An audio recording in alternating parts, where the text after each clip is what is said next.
Samantala, tiniyak po ng Office of Civil Defense na nakaalerto ang lahat ng ahensya ng gobyerno para tumugon sa banta ng dalawang bagyong nasa loob ng Philippine Area of Responsibility.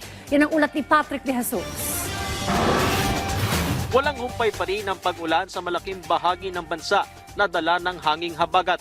Kaya't pinangangambahan ngayon ang pagkakaroon ng mga insidente ng landslide dahil saturated na ang lupa. Sa datos ng Mines and Geosciences Bureau, aabot sa 3,000 barangay ang high-risk areas sa pagkakaroon ng pagguho ng lupa. Marami dyan sa Northern Luzon, sa Central Luzon, and then even sa NCR. So meron po tayong listahan dyan from DNR at binabantayan natin ito. So yun, no?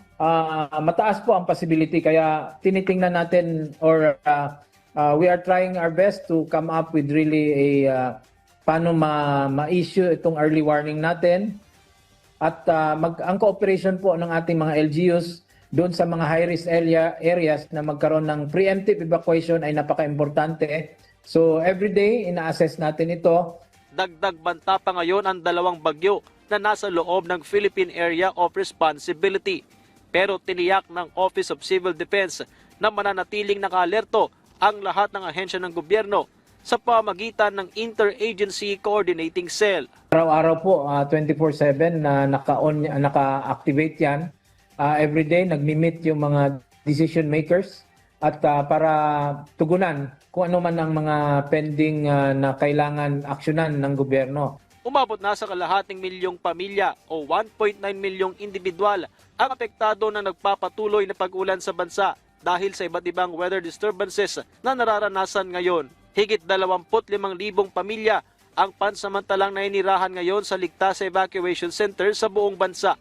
Under validation ang 7 naiulat na namatay, habang may 8 ang naiulat na nawawala.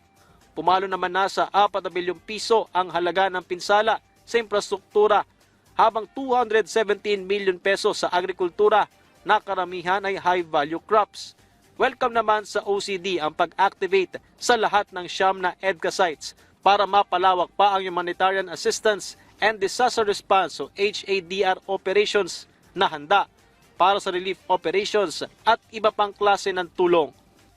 Marami naman tayong mga multiple sites na pwedeng gamitin, lalo na kung mag-prolong pa itong ating operations. No? So we welcome this and these are all welcome facilities na pwede natin gamitin kaagad. In terms of the use of these EDCA sites, as multipurpose nga itong sites na ito, no? They can be used for repacking of goods in coordination with DSWD. Pwede po siyang maging command and control hubs para din po sa ating mga aid that's gonna be coming in, even for international aid. So ito po, as the purpose may be and depending po sa proximity niya dito sa iba't ibang mga affected na mga lugar, yun po ang magiging utilization ng ating mga EDCA sites. Patrick De Jesus para sa Pambansang TV sa Bagong Pilipinas.